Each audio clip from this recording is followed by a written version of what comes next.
and welcome to the new series of Tim's Wild Kitchen. In this series, we'll be attempting to flight pink-footed geese, or is that a pink-foot goose? Whatever it is, we're going to try. We're walking up cock pheasants and hen pheasants and doing our best back in the kitchen to turn them into a wild feast with a few tasty tipples to boot. Cheers.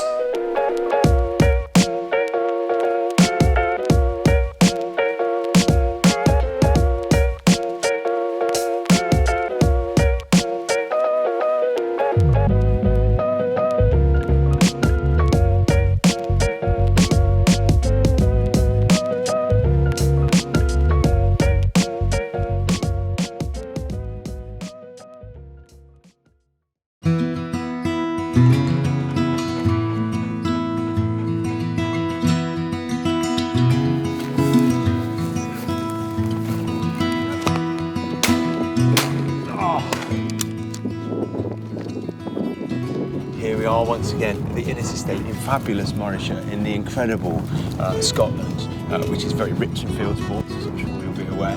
You've got to come up here and have a laugh. It's fantastic. The scenery, the game, and normally we're all about the wild stuff, but it is pheasant and partridge season, isn't it? You know, and so I thought, let's go out and shoot some pheasants, hopefully a partridge, and just see how we get on.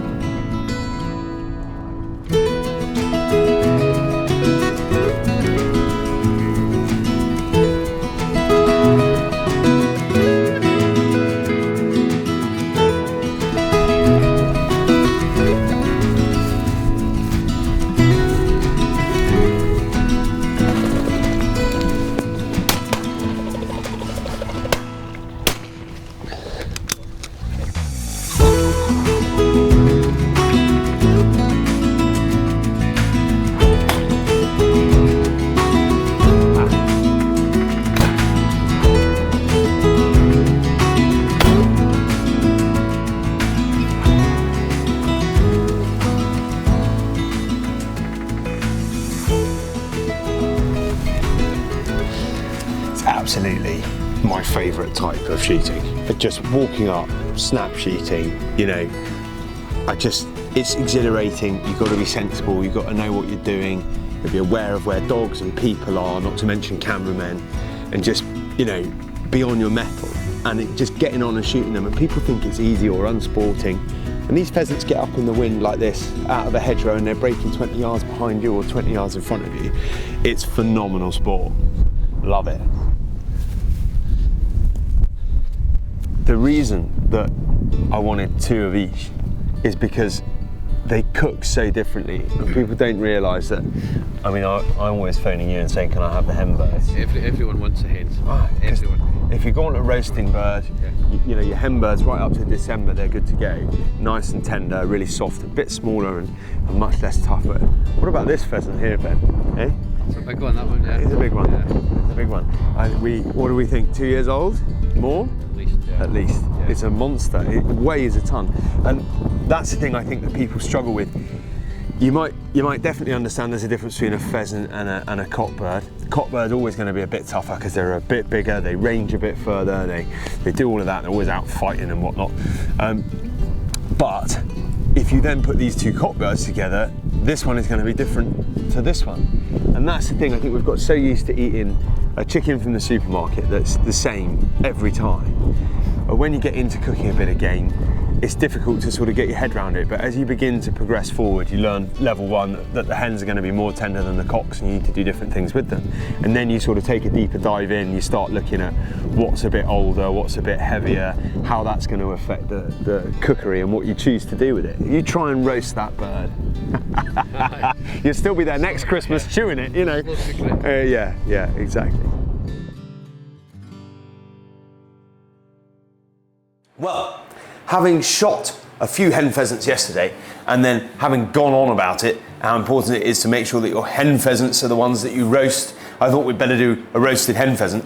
And we're going to do it with some lovely Bradley Smoker cold smoked potatoes, which I'm going to roast. So we get a roasted smoked potato, a roasted hen pheasant, a bit of gravy, and that's just the ideal opportunity to replace that turkey this Christmas.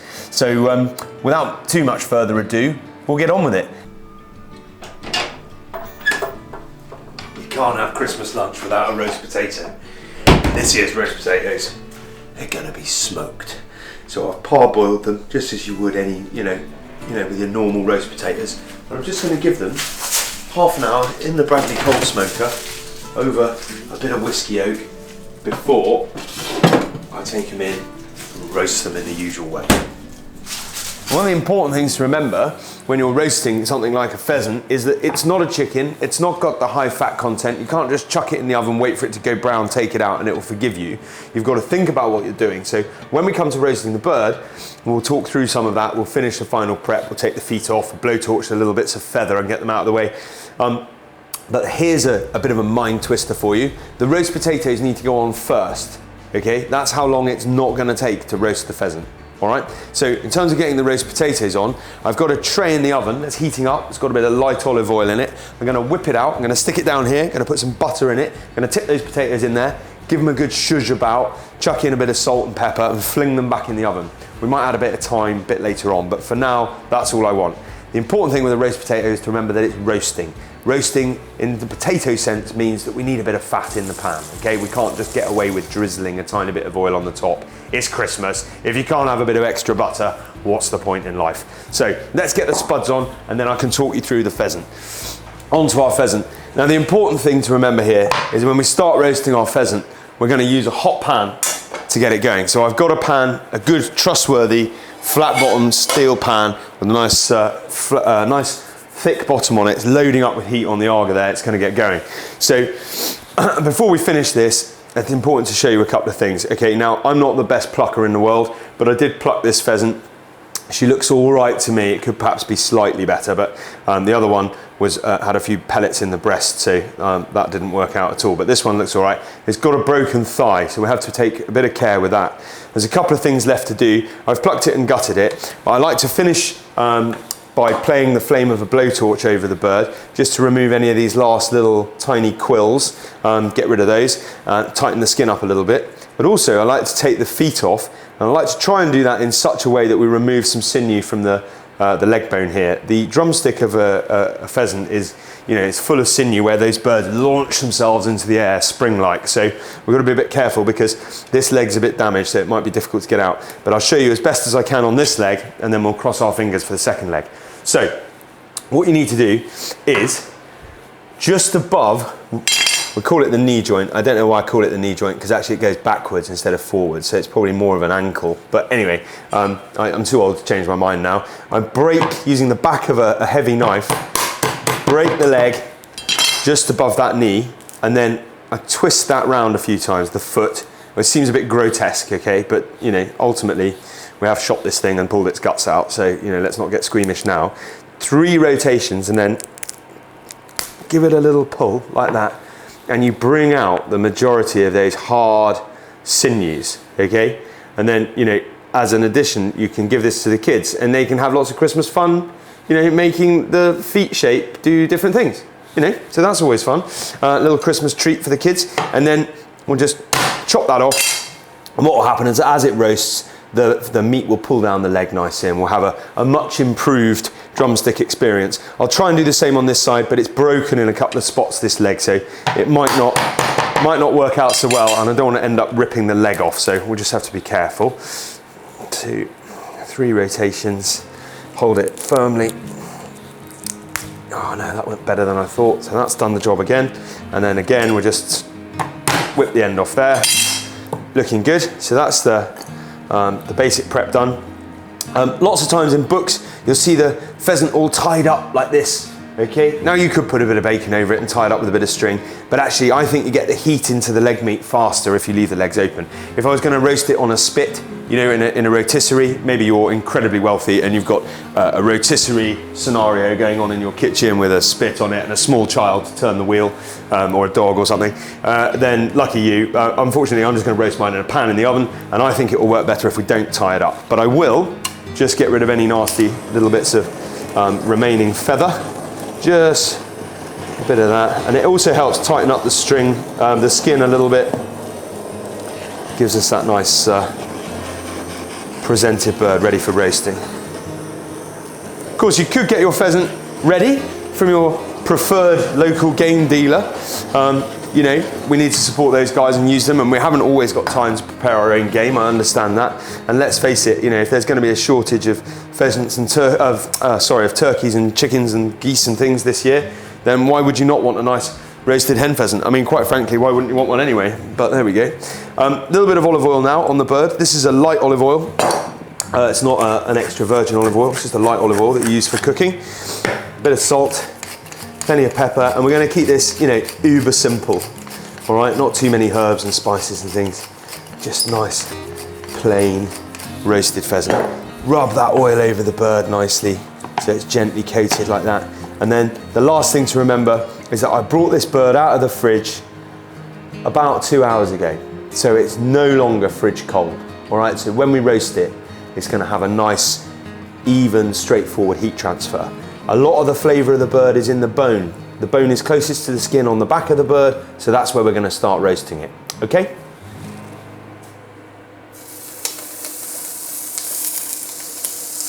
Start just searing that on the back. And then it won't stick because we've got that olive oil on it, but it's also not going to get much of the heat from the pan unless we give it a bit more fat, because the fat acts as a medium and transfers the heat from the pan. I'm going to add a little bit of butter to the pan.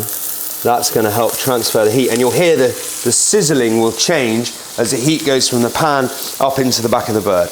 And we'll give it a good 3 or 4 minutes on its back before we start turning it round. So having done the sides, yeah, and the back of the pheasant, I've got loads of flavour, and you can see the butter's going nice and dark in the pan. It's now time. I'm going to flip it over onto the breast side just for a minute or two, just to seal that up.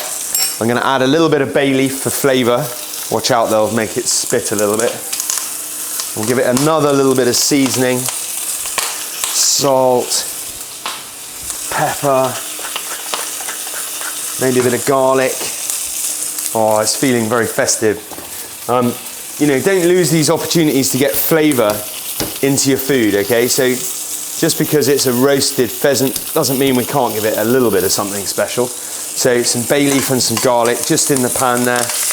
Breast meat lightly sealed up.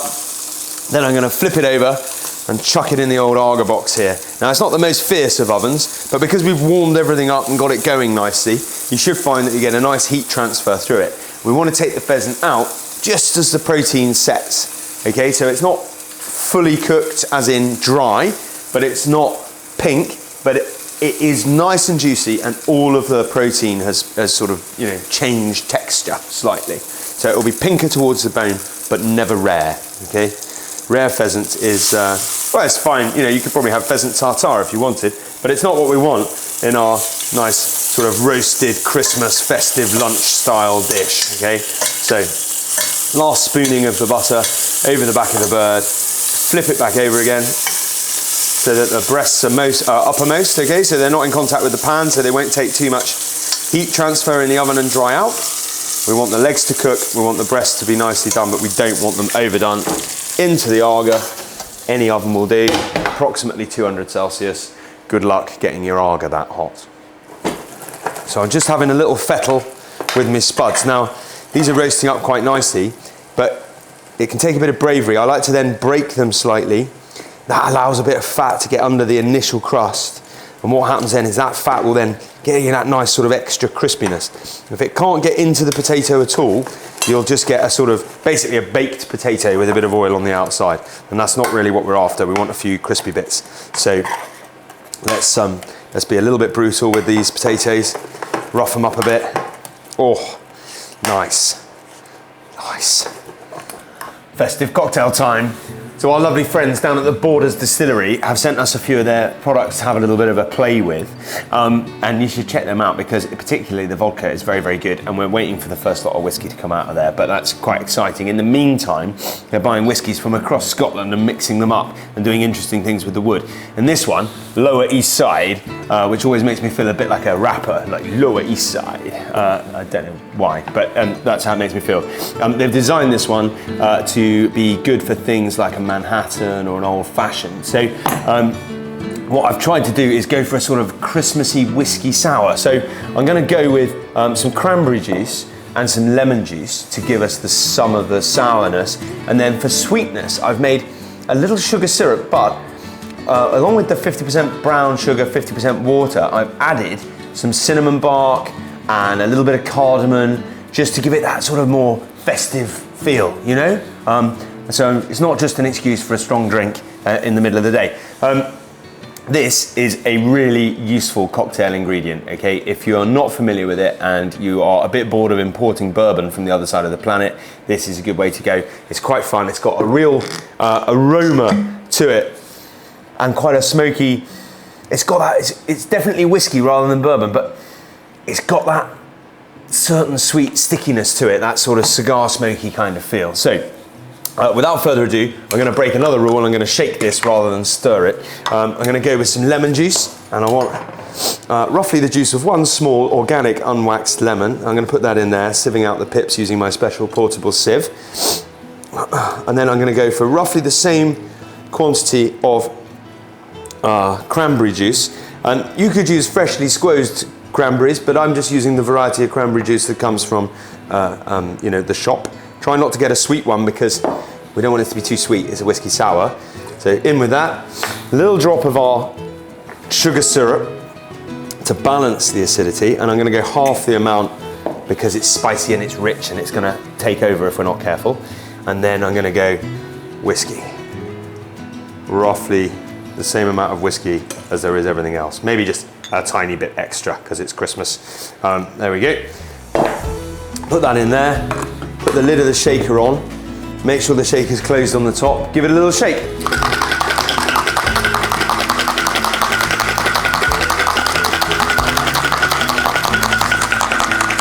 Make it really cold.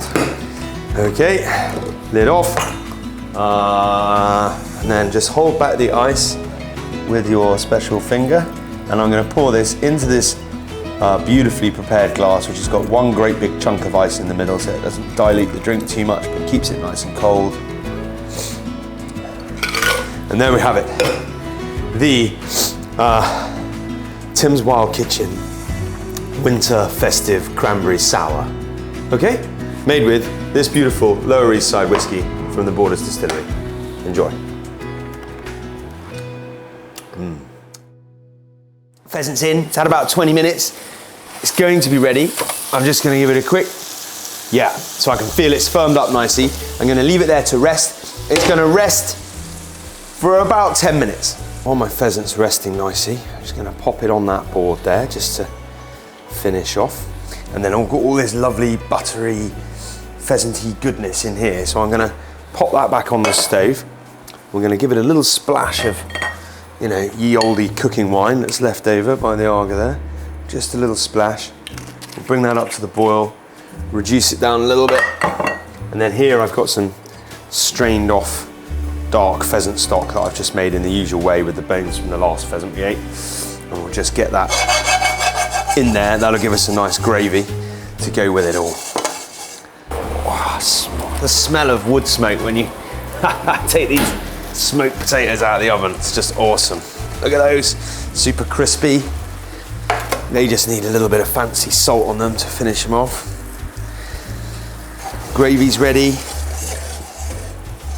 Lovely looking roasty hen bird there. The ideal thing. I mean, imagine you had 4 or 5 of those down the table for your Christmas lunch. Just with a couple of sharp knives sticking out of the board, hack a bit off, help yourself. Nice smoky roasted potatoes. Yum. Now, when we cut into this, we might find some pinker bits. Well, that might be where the shot damage has coloured the flesh, okay? So don't immediately start panicking and thinking it's not cooked if it's not where you want it to be. We'll cut down the inside of the leg there, open that bit up. She looks beautiful. Take a couple of bits of breast meat off. Carefully don't cut your fingies. Look at that. Absolutely lovely. Nice and moist, nothing tough or dry about that. Same with that bit. Nice. Some lovely roasted pheasant meat. Look at that. We've got to have a quick look at one of these nice crispy tater. Look at that. The smoke, the wood smoke just goes through it. It's amazing. Just quite subtle but delicious. A few of those little potatoes like that, because you can never have too many roast potatoes, I always say. Better have a bit of greenery on there. I always like to serve pheasant with kale. This is a type of kale called Cavolo Nero, but I always like to, you know, the irony of serving a pheasant up with something it was hiding in earlier is always fun. A bit of the thigh meat on there too. And I think, you know, your average hen pheasant will easily feed 2 people as a roast. A little bit of this quick pan gravy here. Nothing too complicated. Keep it simple at Christmas, particularly if you're planning on having lunch while it's hot. Well, the proof, as I say, is in the pudding, and he's reared them and released them and driven them, so I think Ben should come in and try the hen pheasant. Come on, Ben. Right, I know you're a connoisseur of all things pheasant, so give it a try, and tell me what you think of the smoked roasted potatoes as well. I'm gonna eat some as well. No one ever believes me, because I just always say, oh, it's delicious.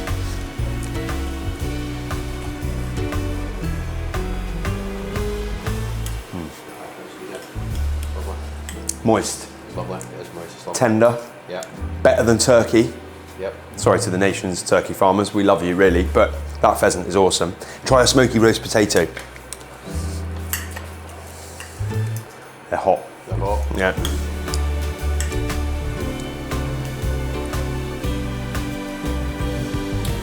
Yeah? Yeah. Yeah equals high praise from Ben. I'll just have it. Oh, okay. I'll clear off. You eat the rest.